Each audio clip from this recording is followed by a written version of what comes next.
Hello everyone, welcome. सो अभी तक हमने linear in equation in one variable कैसे सॉल्व करते हैं वो सीखा है। आज हम उनसे रिलेटेड कुछ एप्लीकेशंस करेंगे, practical sum. So first question is find all pairs of consecutive odd positive integers. ठीक है, both of which are smaller than 18 such that their sum is more than 20।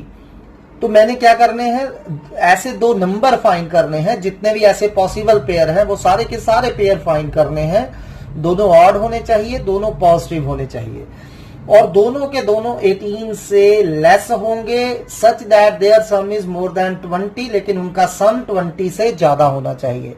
वैसे तो आप ये लॉजिकली भी फाइंड कर सकते हैं, बट हम लीनियर इन इक्वेशंस का यूज करके इसे फाइंड करेंगे।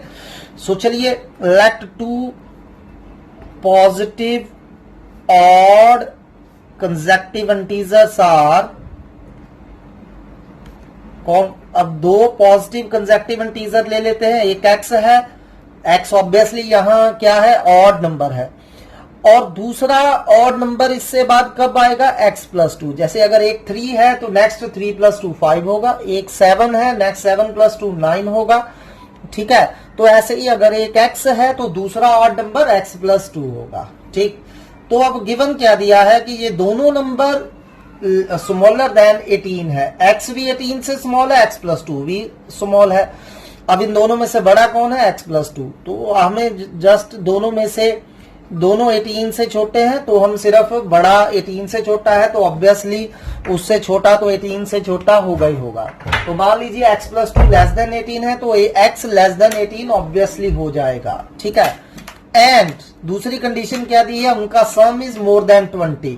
तो इन दोनों नंबर का सम मतलब इन दोनों को ऐड करेंगे, ये हमें क्या दिया है, ग्रेटर देन 20। तो यहां से देखिए, अगर x प्लस 2 लेस देन 18 है तो x हमारा लेस देन 16 आ जाएगा। एंड यहां से इसे सॉल्व करिए, x plus x 2x greater than क्या हो जाएगा, 2 उधर चला गया, उधर जाके क्या हो जाएगा 18, 20 माइनस 2 18 हो गया। तो x लेस देन 16 एंड, और यहां से क्या आ रहा है देखिए, अब दोनों साइड 2 से डिवाइड कर दीजिए और 2 एक पॉजिटिव नंबर है, इनइक्वालिटी के साइन में कोई फर्क नहीं पड़ेगा। सो x ग्रेटर देन 9 आ रहा है। तो अब मैंने वो सारे ऑड नंबर फाइंड करने हैं जो इन दोनों कंडीशंस को सेटिस्फाई कर रहे हैं, यानी कि x 9 से तो बड़ा होगा लेकिन 16 से छोटा होगा। देयरफॉर कौन कौन सी x की ऐसी वैल्यूज पॉसिबल है, 9 से ग्रेटर 11 हो सकता है x, लेकिन लेने सिर्फ हमने ऑड है क्योंकि हमारी कंडीशन ही ऑड है। 11 हो सकता है, 13 हो सकता है एंड 15 हो सकता है। तो देयरफॉर रिक्वायर्ड पेयर, तो अब हमें पेयर फाइंड करने हैं। देयरफॉर रिक्वायर्ड पेयर आर, कौन कौन से पेयर्स हैं। अगर तो देखिए एक x 11 है तो दूसरा नंबर हमने क्या लेट करा था, x प्लस 2। तो अगर पहला नंबर 11 है तो दूसरा नंबर 13 हो सकता है, या फिर अगर पहला नंबर x हम 13 ले लें तो दूसरा नंबर 15 हो जाएगा। अगर x हम 15 ले लें तो अगला नंबर 17 हो जाएगा। So there are 3 possible pairs, 11 13। अब ये देखिए, ये दोनों कंडीशंस आपकी सेटिस्फाई कर रहा है, दोनों नंबर स्मॉलर देन 18 होना चाहिए और सम जो है मोर देन 20 होना चाहिए। तो 11 एंड 13 दोनों 18 से कम है और दोनों का सम 20 से ज्यादा है। ऐसे ही 13 and 15 both are less than 18 and दोनों का सम 20 से ग्रेटर है।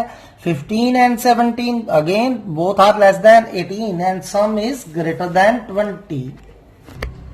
Similarly try this question, exactly same है, बस कंडीशंस का आपने थोड़ा सा ख्याल रखना है। First question is find all pairs of consecutive even positive integers both of which are larger than 8 such that their sum is less than 25। तो मैंने ऐसे पॉजिटिव इंटीजर्स फाइंड करने हैं जो क्या हो, 8 से लार्जर हो और उनका सम जो है 25 से कम हो। तो ऐसे पेयर आपके पास 10 एंड 12 आ जाएंगे। अगला है find all pairs of consecutive odd natural numbers both of which are larger than 10 such that sum is less than 40। तो फिर से ये आंसर आ जाएगा उनका। तो सिमिलरली एक और सम है, find all pairs of consecutive even positive integers both of which are larger than 5 and their sum is less than 23. तो केयरफुली इनको ट्राई करिए, अगर कोई दिक्कत आती है यू कैन आस्क। तो चलिए अगला क्वेश्चन करते हैं। Next question is the cost and revenue functions of a product are given by, आपको कॉस्ट फंक्शन दिया है cx equal to 2x plus 400 and revenue function दिया है rx equal to 6x plus 20 respectively. ठीक है, तो हमें ये दोनों फंक्शन दिए हैं, cost function and revenue function, where x is the number of items produced by manufacturer, how many items the manufacturer must sell to realise some profit. तो अब कम से कम कितनी आइटम्स मैन्युफैक्चरर को सेल करनी चाहिए कि उसे कुछ प्रॉफिट हो जाए। ठीक है, तो बहुत इजी है टू रियलाइज प्रॉफिट। अब आपको पता है कि प्रॉफिट कब होता है, तो प्रॉफिट तभी होगा ना जब आपका रिवेन्यू जो है, जो आप कमा रहे हो उन्हें बेचकर, वो आपके कॉस्ट प्राइस से क्या होना चाहिए, ज्यादा होना चाहिए, तभी प्रॉफिट होएगा। To realise profit the revenue should greater than cost. तो रिवेन्यू कितना है हमारा 6x plus 20, greater than cost कितनी थी 2x प्लस 400। तो चलिए इसमें से x फाइंड कर लीजिए, ये इधर चला गया 6x minus 2x 4x, greater than कितना आ गया 400 माइनस 20 380। तो x दोनों साइड 4 से डिवाइड कर दीजिए, जब 4 से डिवाइड करेंगे 380 बाय 4 कितना आ रहा है 95। तो x ग्रेटर देन 95 आ गया, यानी कि मैन्युफैक्चरर के लिए 95 आइटम सेल करनी कम से कम जरूरी है। तो अगर x 95 से ज्यादा होगा तो ही उसे प्रॉफिट होगा। ठीक है, therefore he should sell more than 95 items, more than 95 items to realize some profit। ठीक है, to realize some profit, तो तभी उस केस में उसे प्रॉफिट होगा अगर वो कितनी आइटम्स बेचेगा, 95 से ज्यादा आइटम बेचेगा। चलिए अगला क्वेश्चन करते हैं, बहुत इजी क्वेश्चन है, बस स्टेटमेंट ही इनकी थोड़ी सी लेंथी है। In first 4 tests of each of 100 marks, Rohit got 95, 72, 73 and 83 marks. तो 4 टेस्ट में उसके इतने मार्क्स आए हैं।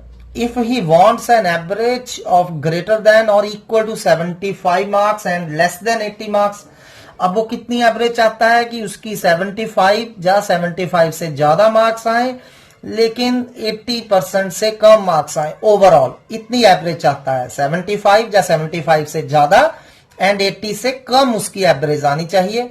तो find the range of marks he should score in 5th test. तो उसे कितने मार्क्स लेने जरूरी है, उनकी रेंज पता करनी है 5th टेस्ट में। ठीक है, तो चलो मान लेते हैं कि let he scores x marks in 5th test.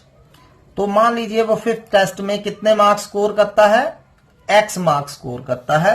तो अब अकॉर्डिंग टू क्वेश्चन क्या है कि उसकी एवरेज कैसे निकालते हैं, यू ऑल नो, सभी मार्क्स को ऐड कर दीजिए। अब 5 पेपर थे, 5 टेस्ट थे, तो उनकी एवरेज क्या हो जाएगी 95 plus 72 plus 73 plus 83 and 5th में कितने मार्क्स आए हैं, हमने लेट करे हैं x अपॉन 5 टेस्ट है तो 5 से डिवाइड कर दीजिए, यही फॉर्मूला था एवरेज का। जितने हो उनको ऐड कर दीजिए, ठीक है, उन सभी मार्क्स को ऐड कर दीजिए और जितने पेपर हैं उनसे डिवाइड कर दीजिए, वो आपको एवरेज दे देगा।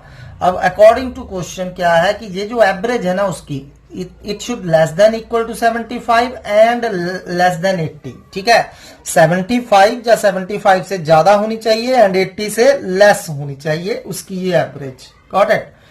तो चलिए इसे सॉल्व करते हैं फटाफट।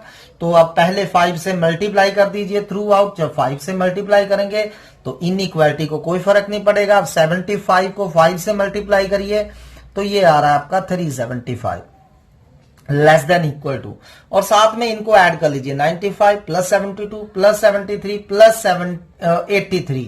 तो इनको ऐड करिए तो ये आपका बन रहा है 323 plus x as such less than and 80 into 5 कितना आ रहा है 400। मैं साथ में दोनों को 5 से मल्टीप्लाई करा और इनको ऐड करके लिख दिया। ठीक है।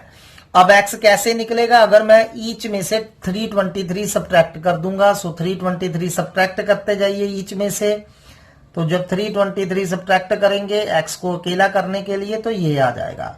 तो यानी कि ये कितना आ रहा है, 52 less than equal to x less than 400 minus 323 77 आ रहा है।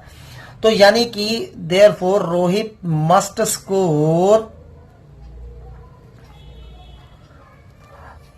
कितने मार्क्स आने चाहिए, 52 या 52 से ज्यादा, 52 और more than 52, more than 52 but less than 77, less than 77 marks, ठीक है, in fifth test, in fifth test.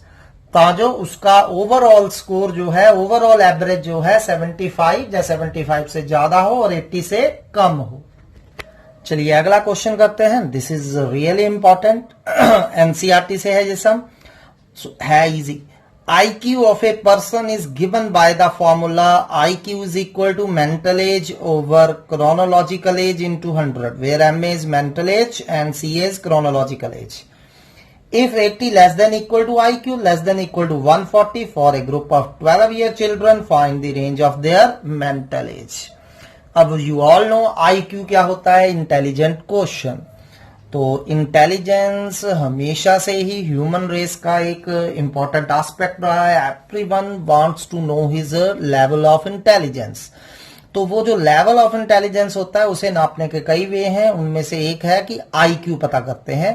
तो आईक्यू की अलग अलग कैटेगरीज होती हैं, ठीक है। अगर किसी का आईक्यू जैसे 80 से कम आ जाए तो उसे हम बिलो एवरेज बोलते हैं, 80 से 120 आ जाए उसे एवरेज इंटेलिजेंस वाला बोलते हैं, 180 से ज्यादा आ जाए, 180 से 140 आ जाए तो उसे अबव एवरेज बोलते हैं, और 140 से ज्यादा आ जाए तो उसे हम जीनियस बोलते हैं, ठीक है। तो आईक्यू फाइंड करने के बहुत सारे टेस्ट्स होते हैं। तो आईक्यू को पता करने का फॉर्मूला क्या है, MA over CA into 100। MA mental as होती है और क्रोनोलॉजिकल एज क्या होती है, एक्चुअल एज।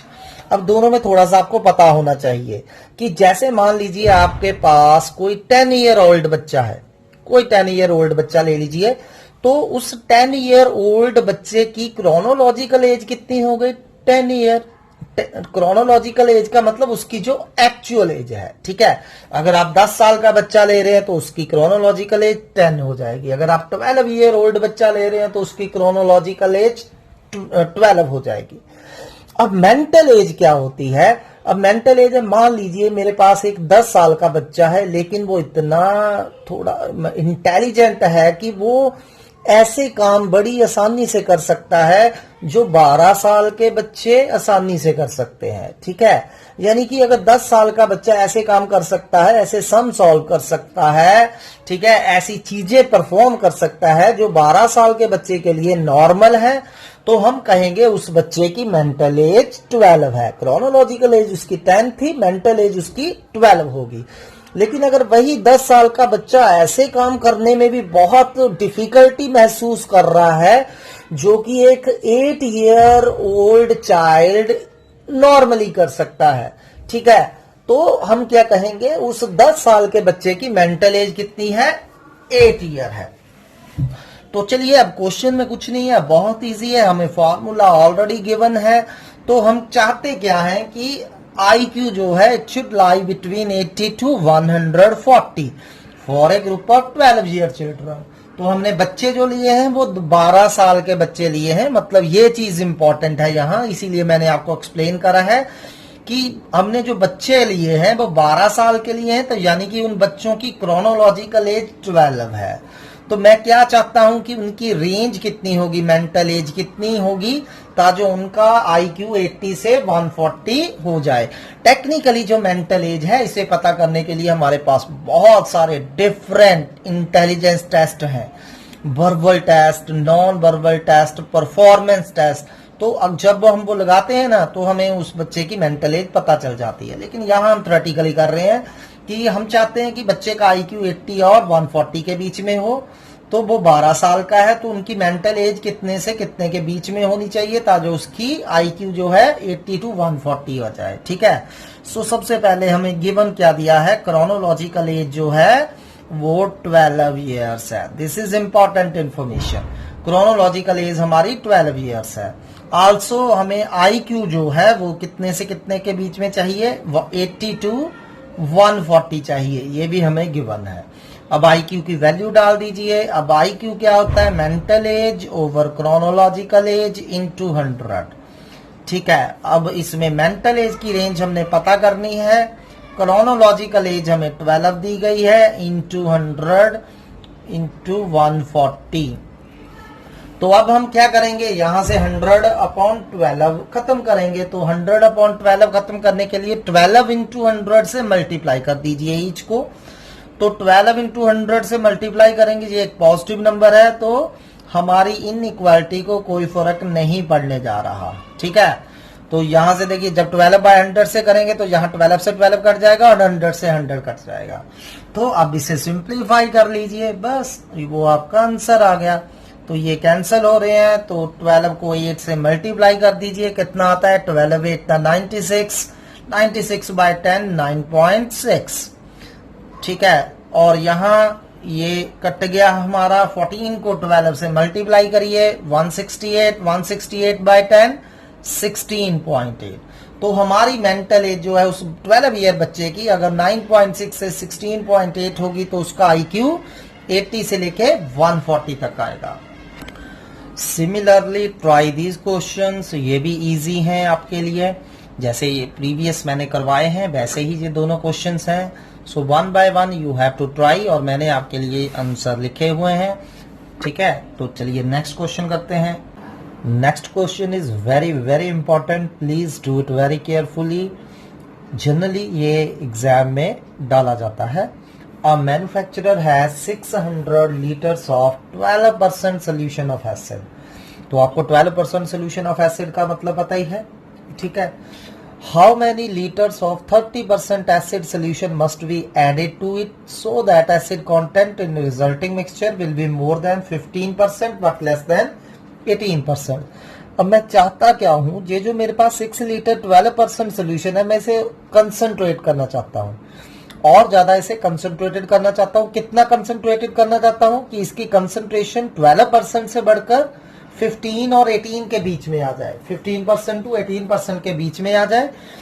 लेकिन उसमें मैंने मिलाना क्या है, 30% एसिड वाला सोल्यूशन मिलाना है। तो मुझे पता करना है कि कितने लीटर मुझे ये सोल्यूशन ऐड करना चाहिए ताकि जो हमारा रिजल्टिंग मिक्सचर है उसकी एसिड क्वांटिटी जो है 15% से 18% तक आ जाए। ठीक, तो अब हमारे पास 12% एसिड सोल्यूशन जो है वो कितना है, 12% एसिड सोल्यूशन हमारे पास है 600 लीटर्स। ठीक है, तो मान लीजिए इसमें हम let x litre of 30% acid solution is added to it। acid solution is added। तो मान लीजिए इसमें कौन सा 30% एसिड सोल्यूशन इसमें ऐड कर रहा हूं। Got it. तो अगर मैं इसमें 30% वाला सोल्यूशन ऐड कर रहा हूं तो क्या हो जाएगा, टोटल सोल्यूशन कितना हो जाएगा हमारा, 600 लीटर पहले था हमारे पास और इसमें x लीटर मैंने और ऐड कर दिया। तो टोटल सोल्यूशन जो है मेरा कितना बन रहा है, 600 प्लस x। अब ये जो मेरा सोल्यूशन आया है इसमें टोटल एसिड कंटेंट कितना है, टोटल एसिड कंटेंट। तो इसमें टोटल एसिड कंटेंट कितना होगा, ये जो 600 लीटर था ये कितने परसेंट वाला था, 12%। तो इसमें कितना एसिड होएगा, 600 इंटू 12 बाय 100 प्लस ये जो x लीटर था ये कितने परसेंट वाला सोल्यूशन था, 30% वाला। तो इसमें कितना एसिड होगा, 30% मतलब 30 by 100 into x। Got it. तो अब आप इसको थोड़ा सा सिंप्लीफाई कर सकते हैं। तो ये सिंप्लीफाई करके आप 100 एलसीएम ले लीजिए। मैं कटिंग नहीं कर रहा हूं क्योंकि बाद में मेरे पास जो आएंगे वो 100 ही बेस होगा। तो 100 बेस होगा तो मुझे काटना वो इजी रहेगा। तो चलिए 0 0 एंड 7200 प्लस 30x, तो इतना मेरे पास क्या होगा, टोटल एसिड कंटेंट होगा। Got it. तो अब मेरा क्वेश्चन क्या है, अकॉर्डिंग टू क्वेश्चन, कि ये जो टोटल एसिड कंटेंट है it must lie between 50% to 18%। तो ये जो टोटल एसिड कंटेंट है ये कितना होना चाहिए, 15%। ऑब्वियसली टोटल का 15% से लेके कितना होना चाहिए, 15% से ज्यादा होना चाहिए, और 18% से कम होना चाहिए। ठीक है, तो हमारा टोटल एसिड कंटेंट इतना होना चाहिए। इसको दोबारा से समझिए, ये हमारा टोटल एसिड कंटेंट आया था, मतलब हमारे पास जो टोटल सोल्यूशन था उसमें इतना एसिड था। अब मैं चाहता क्या हूं, ये जो टोटल एसिड है ये 15 से 18% होना चाहिए टोटल सोल्यूशन का। तो 15% ऑफ टोटल सोल्यूशन, ठीक है, लेस देन ये जो टोटल एसिड आया है less than 18% of total solution. तो अब 15% को आपको पता है, इसे हम 15/100 लिख सकते हैं। 600 plus x less then 7200 plus 30x/100 less than 18/100 into 600 plus x। अब 100 से मल्टीप्लाई कर दीजिए, तभी मैंने यहां सिंप्लीफाई करते वक्त यहां 100 बेस में रखा था, क्योंकि 100 इजिली आपस में कैंसिल हो रहे हैं। तो चलिए अब मल्टीप्लाई कर दीजिए, 15/6 को 9000 आ गया, प्लस 15x लेस देन कितना आ रहा है, 7200 प्लस 30x लेस देन कितना आ रहा है, 18 को 600 से मल्टीप्लाई कर दीजिए, 10800 प्लस 18x आ रहा है। Got it. तो ये मेरी इनइक्वालिटी बन गई है। अब इसमें से मैंने x की लिमिट फाइंड कर लेनी है कि x कहां से कहां तक होना चाहिए। अब फर्स्ट और अब दिस लेस देन दिस, तो इसको अलग से लिख लीजिए, 9000 plus 15x less than 7200 plus 30x आ रहा है, और दिस लेस देन दिस इसको अलग से सॉल्व कर लीजिए, 7200 plus 30x less than 10800 plus 18x आ रहा है। तो अब इसमें x वाली एक साइड ले जाइए, ठीक है, ये इस तरफ आ गया, 15x minus 13x minus 15x हो रहे हैं, लेस देन 7800 माइनस 9000, तो ये आपका माइनस 1800 आ रहा है। Got it. सो दोनों तरफ माइनस 15 से डिवाइड कर दीजिए। जब माइनस 15 से डिवाइड करेंगे तो ऑब्वियसली इनइक्वालिटी का साइन चेंज होगा, एंड 1800 ओवर 15 ये आपका कितना बन रहा है, 120। ठीक है, सिमिलरली इसको सॉल्व करिए, तो सो ये इस तरफ आ गया, 30x माइनस 18x आपके कितने हो रहे हैं, 12x लेस देन 10,800 माइनस 7200, ये बन रहा है 3600।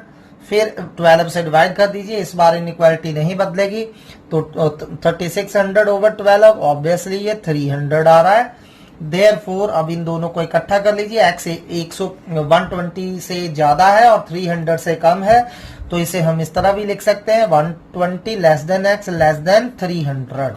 तो आपका जो सोल्यूशन है, देयरफॉर हमें कितना ऐड करना पड़ेगा, 120 से ज्यादा पर 300 से कम।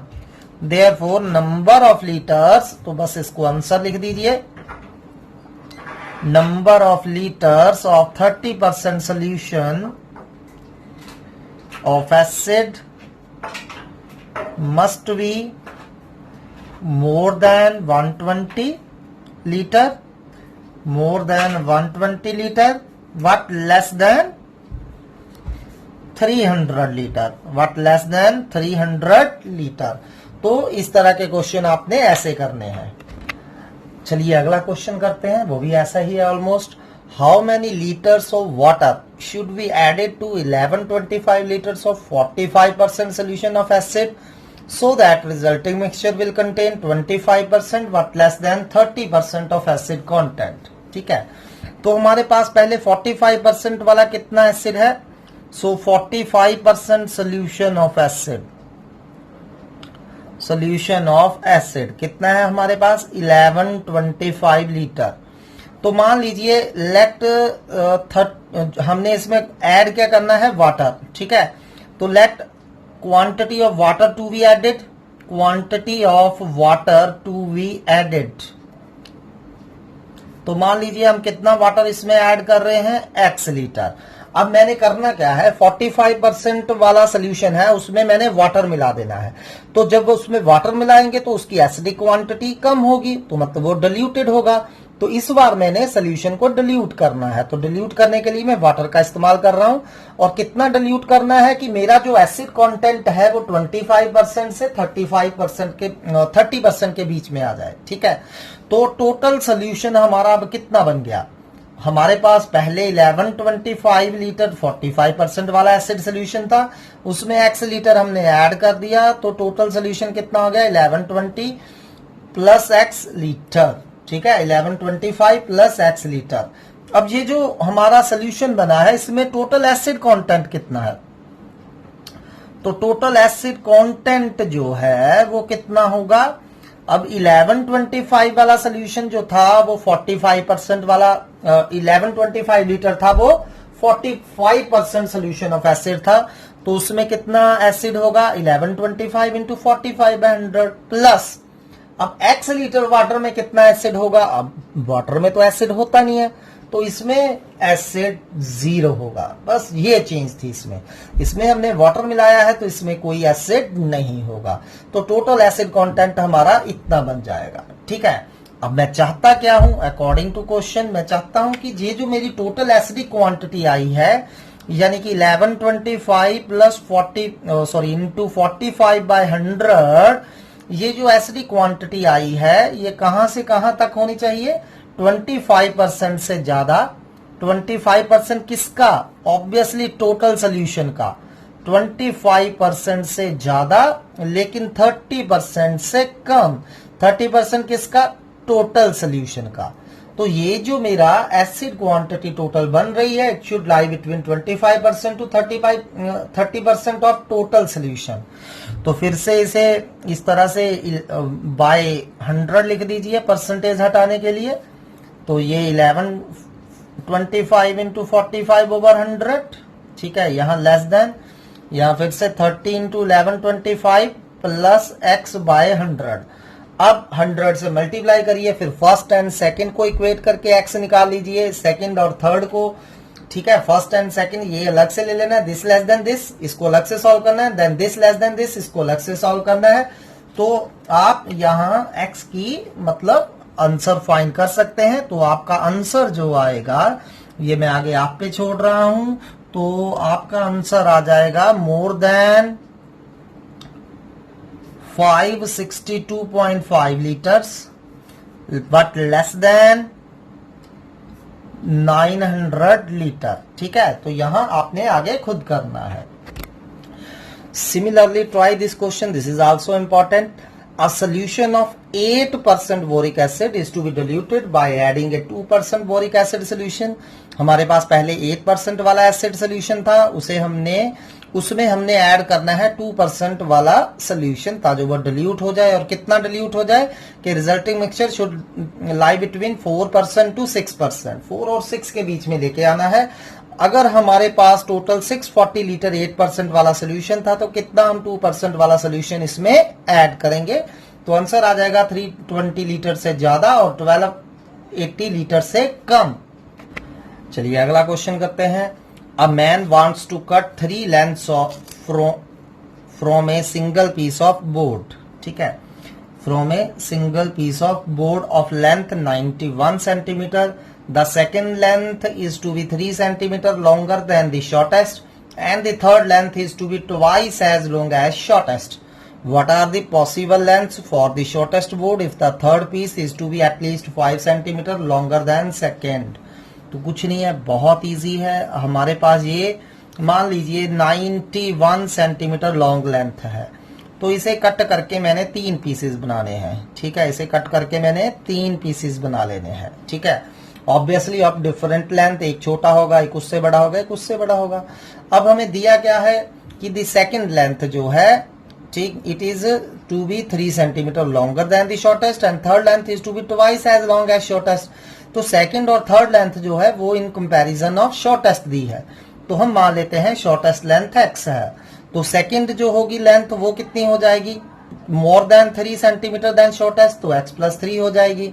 और जो थर्ड लेंथ है वो twice as long as shortest हो जाएगी। अगर ये x है तो वो कितनी हो जाएगी, 2x हो जाएगी। बस इतनी सी बात है। ये आपने अगर सही लेट कर लिए तो आंसर आ गया। सो मान लीजिए लेट, सबसे पहली बात क्या है कि ये जो हमारी शॉर्टेस्ट लेंथ है इसे हम x लेट कर लेते हैं। Let shortest length equal to x। ठीक, तो सेकेंड लेंथ क्या हो जाएगी आपकी, x प्लस 3, और थर्ड लेंथ क्या हो जाएगी आपकी, तो मैंने 3 पीस काटने थे ना, उन तीनों पीस की लेंथ हमें दी है। ठीक है, अब इन तीनों पीसेस की लेंथ जो है वो इसमें से काटी है, तो इन तीनों पीसेस की टोटल लेंथ 91 या 91 से कम आनी चाहिए। जरूरी नहीं है कि मैंने ये 91 के ही 3 पीस करने, उससे कम के भी कर सकता हूं। जैसे मैं 90 सेंटीमीटर लेके उसके 3 पीस बना सकता हूं, 1 सेंटीमीटर रह जाए। तो टोटल लेंथ जो है हमारी, ये जो है x प्लस 3 प्लस 2x, ये 91 या 91 से कम ही हो सकती है, इससे ज्यादा किसी हाल में नहीं हो सकती। ठीक, तो इसे हम इस तरह से भी लिख सकते हैं x plus 4x plus 3 less than 91। ठीक, और you can say 4x less than 88। तो आप 4 से इसे डिवाइड कर दीजिए, तो x less than equal to 22 आ रहा है। तो हमारा जो पीस है शॉर्टेस्ट लेंथ, इसकी लेंथ जो है 22 से कम होगी। आल्सो एक और कंडीशन दी हुई है आपको लास्ट लाइन में। वो कंडीशन क्या है, चलिए उसे पढ़ते हैं। What are the possible lengths for the shortest board if the third piece, जो थर्ड लेंथ है, is to be at least 5 centimetre longer than second. जो हमारा थर्ड पीस की लेंथ है दैट इज 2x जो थी, ये क्या होनी चाहिए, सेकंड पीस से कम 5 सेंटीमीटर ज्यादा होनी चाहिए। यानी कि सेकंड पीस की लेंथ x प्लस 3 थी, उससे 5 कम से कम ज्यादा होनी चाहिए। So 2x should greater than equal to x plus 3 plus 5। ये आपने ध्यान से लिखनी है। हमारे थर्ड पीस की लेंथ कम से कम ज्यादा होनी चाहिए, मतलब ग्रेटर देन होनी चाहिए। किससे ज्यादा होनी चाहिए, थर्ड पीस से 5 ज्यादा। ठीक है, सो x प्लस 3 प्लस 5 से भी ज्यादा होनी चाहिए थर्ड पीस की लेंथ। ठीक, 2x should greater then x plus 3 plus 5। तो चलिए इसे सॉल्व करिए, x इस तरफ ले आइए, x greater than and 3 plus 5 कितना आ गया, 8। Got it. अब इन दोनों को कंबाइन कर दिए, therefore 8 less than x less than equal to 22। तो हम क्या देख रहे हैं कि हमारा देयरफॉर शॉर्टेस्ट पीस, जो सबसे छोटा पीस था, shortest piece must be at least 8 centimetre long, but less than 22 centimetre. तो 8 से ज्यादा होना चाहिए और 22 सेंटीमीटर से कम होना चाहिए। तो ये थी हमारी practical problems related with the linear equations. I hope कि आपको ये सारी क्लियर है। तो कल हम लीनियर इक्वेशन इन 2 वेरिएबल्स करेंगे। आज के लिए इतना ही। Thanks for today.